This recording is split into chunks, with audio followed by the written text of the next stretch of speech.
کہ وہ ریاستیں جو آپس میں لڑ رہی تھیں، پاکستان ان دونوں کے ساتھ، ان دونوں کا دوست تھا۔ امریکی صدر ڈونلڈ ٹرمپ کہہ رہے ہیں کہ نیٹو کا مستقبل اب اس طرح سے نہیں رہے گا اگر ہمارے ساتھ نہ دیا۔ پاگل پنی ہے کہ معیشت بہتر ہوگی، ماں سے بھائی روس کے ظاہر ہے جو جس کے تیل پر سے پابندیاں ہٹ گئی ہیں، لیکن ادروائز پاکستان کے لیے یہ کہنا تو مشکل ہے کہ معیشت کو بہتر ہوگی، لیکن جہاں پہ کھڑی ہے اس کو یہاں روک لینا بھی بہت کامیابی ہوگی۔ ایران کے وزیر خارجہ نے پاکستان کا آج اپنے سوشل میڈیا اکاؤنٹ پر شکریہ ادا کیا ہے، پاکستان کے تعاون کا، پاکستان کی مدد جو وہ کر رہا ہے اور چاہتا ہے کہ خطے میں امن واپس آ جائے، ان کوششوں کا شکریہ ادا کیا ہے ایرانی وزیر خارجہ نے اپنے سوشل میڈیا اکاؤنٹ پر اردو زبان میں، جس میں انہوں نے ذکر کیا رمضان کے مبارک مہینوں کا، مبارک ساتوں کا اور پاکستان کی ان کوششوں کا جو پاکستان امن کے لیے کر رہا ہے۔ یہ وہ عزت کا تاج ہے جو پاکستانی خارجہ پالیسی کو ایران نے پہنایا ہے۔ یہ اتنا غیر معمولی واقعہ ہے، یہ اتنا غیر معمولی بیان ہے کہ اس کے بارے میں آنے والے مورخ لکھے گا کہ جب اتنی بڑی جنگ وہاں جاری تھی تو وہ ریاستیں جو آپس میں جنگ کر رہی تھیں، ان جنگ کرتی ہوئی ریاستوں کے درمیان ایک رابطہ پاکستان نام کا ملک جو وہاں موجود ہے اسی خطے میں، اس نے اس کمال مہارت سے اپنے تعلقات کو نبھایا کہ وہ ریاستیں جو آپس میں لڑ رہی تھیں، پاکستان ان دونوں کے ساتھ، ان دونوں کا دوست تھا۔ پاکستان امن کی کوشش کر رہا تھا، یعنی ایک طرف امریکہ ہے جو پاکستان کی جو دہشت گردوں کے خلاف آپریشن ہے افغانستان، اس میں امریکہ کھل کے پاکستان کے ساتھ کھڑا ہے، اور پاکستان ایک گلوبل فائنینشل سسٹم کا حصہ ہے۔ پاکستان کے لیے آسان نہیں ہے کہ وہ ایران کے حق میں بات کرتا یا ایران کے سپریم لیڈر کو مبارکباد کا پیغام بھیجتا یا وہ امن کی کوششیں کرتا۔ یہ پاکستان کے لیے آسان کام نہیں ہے، کیونکہ یاد رہے یہ وہی امریکہ ہے جب اس نے افغانستان پر اٹیک کیا تھا تو دنیا کو وارننگ دی تھی کہ یہ آپ ہمارے ساتھ ہیں یا ہمارے خلاف ہیں۔ یہ وہ ڈونلڈ ٹرمپ کی انتظامیہ ہے جو ایران کے اوپر واضح پوزیشن نہ لینے پر نیٹو ختم کرنے کی دھمکی دے چکی ہے۔ یہ وہ ٹرمپ ایڈمنسٹریشن ہے جس نے اسپین کے خلاف یعنی ان پبلکلی کرٹیسائز کیا ہے، فرانس کو پبلکلی کرٹیسائز کیا ہے، برطانیہ جو کہ ان کا وہ اسپیشل ریلیشن شپ تھا دہائیوں پرانا، اس کو انہوں نے امریکیوں نے یعنی پبلکلی اس کو ایک طرح سے ہیوملیٹ کیا ہے، ان کو تانے مارے ہیں۔ نیٹو اتنی بڑی ایک یعنی آرگنائزیشن جو وارسا پیکٹ کے بعد وجود میں آئی، اس کا مستقبل خطرے میں آ چکا ہے۔ خود امریکی صدر ڈونلڈ ٹرمپ کہہ رہے ہیں کہ نیٹو کا مستقبل اب اس طرح سے نہیں رہے گا اگر ہمارے ساتھ نہ دیا۔ تو یہ ہے امریکی لب و لہجہ جو جنگ میں اترنے کے بعد فطری طور پر ہوتا ہے، یہ پہلے بھی ان کا رہا ہے، آج بھی ہے۔ تو اس امریکی غیظ و غضب اور ظاہر ہے کہ امریکی حملہ جس ایران پر ہوا ہے، اس دباؤ اور پریشر کے سامنے اس طرح سے کھڑے ہو جانا کہ امریکہ کو دشمن بھی نہیں بنانا۔ دوسری طرف عرب برادر ملک ہیں، وہ بھائی ہیں، پاکستان کے سعودی عرب دفاعی پارٹنر ہے، پاکستان کا بھائیوں کی طرح انہوں نے ساتھ دیا، ہمیشہ ماضی میں دیا، ان کا بھی احترام ہے، اس کو بھی سامنے رکھنا ہے۔ تو ایک طرف سے اچھا خود پاکستانی جو گلف میں کام کر رہے ہیں لاکھوں کی تعداد میں ہیں، ان کے مستقبل کو بھی دیکھنا ہے، ان کی عزت، ان کی آبرو کو بھی دیکھنا ہے۔ سعودیہ میں کام کرتے ہوئے پاکستانی، ان کی آبرو، ان کی عزت کو بھی دیکھنا ہے، ان کے تحفظ کو بھی دیکھنا ہے۔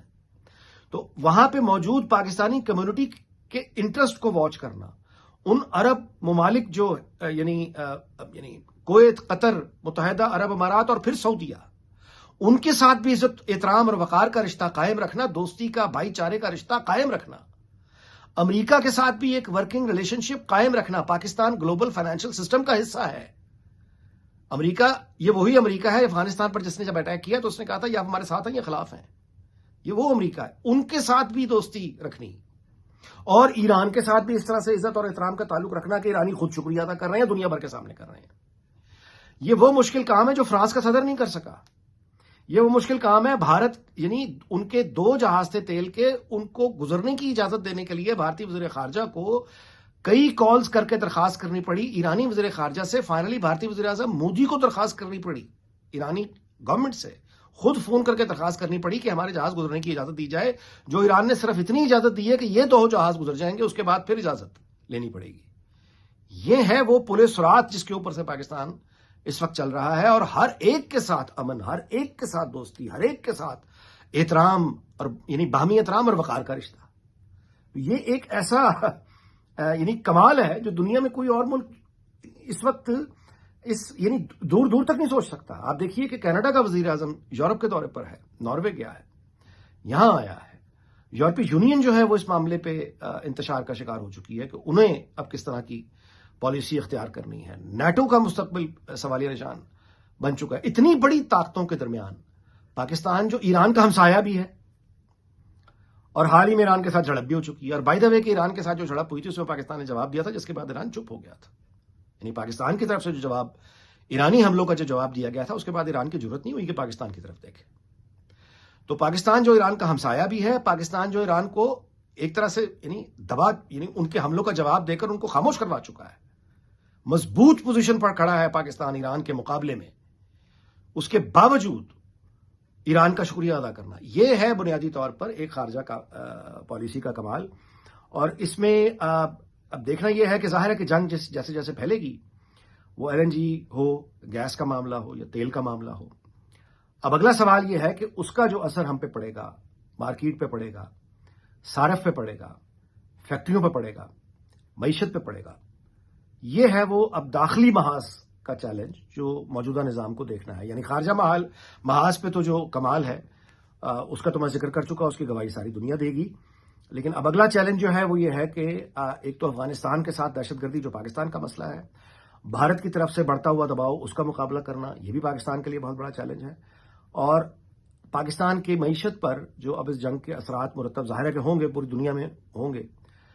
سپلائی چینز ڈسٹرب ہو چکی ہیں چیزوں کی, ظاہر ہے کہ اس سے بہت امپیکٹ آئے گا. تو پاکستان کے لیے میرا خیال ہے کہ جو اگلا چیلنج ہے, خارجہ محاذ پہ تو کمال ہو گیا, لیکن اگلا جو چیلنج ہے وہ ہے داخلی استحکام.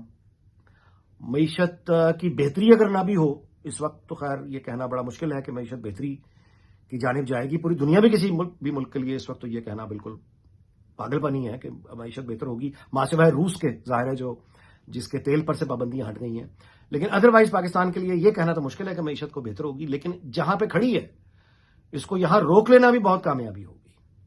اور داخلی استحکام اس طرف توجہ اب کرنی ہوگی. اور وہ تمام لوگ جو اس وقت پاکستان میں ایران اور عرب کانفلکٹ کو کسی بھی طرح سے فرقہ پرستی کی طرف لے کے جا رہے ہیں, دانستہ یا نادانستہ, وہ تباہی کر رہے ہیں. اور ریاست کو بڑی سختی سے نظر رکھنی ہوگی یہ تمام لوگوں پر جو فرقہ وارانہ فساد کو ہوا دے رہے ہیں, جو انتشار کا سبب بن رہے ہیں, جو اپنی سیاسی پوائنٹ سکورنگ کے لیے پوری ریاست کے استحکام کو داؤ پر لگانے پر تلے ہوئے ہیں. یعنی یہ دو محاذ ہیں. ایک خارجہ امور پہ جو پاکستان لڑ رہا ہے وہ ایک علیحدہ ہے, افغانستان میں جو دہشت گردی وہ ایک علیحدہ ہے, بھارت کے ساتھ جو ظاہر ہے وہ ایک علیحدہ مستقل ایک لڑائی ہے یا دفاع ہے. لیکن اس کے ساتھ اب ایک اور چیلنج یہ ہوگا کہ داخلی محاذ پر پاکستان کو استحکام دینا, انتشار اور فساد سے بچانا, اور یہ موجودہ نظام کے لیے بہت بڑا چیلنج ہے. بٹ آبویسلی یہ چونکہ پورے ملک کا مسئلہ ہے, پوری قوم کا مسئلہ ہے, اس کے لیے سب کو کام کرنا ہوگا. اور ایسے تمام لوگ جو فتنہ اور فساد پھیلا رہے ہیں ان پر توجہ دینا, ان کو زندگی دینا ہے. ایسے لوگوں کو بالکل نظر انداز کیجیے, رپورٹ کیجیے, اور ایسے فسادیوں کو کی حوصلہ افزائی جو ہے وہ ختم ہونی چاہیے. پاکستان کسی طرح کے انتشار اور فساد کا اس وقت متحمل نہیں ہو سکتا.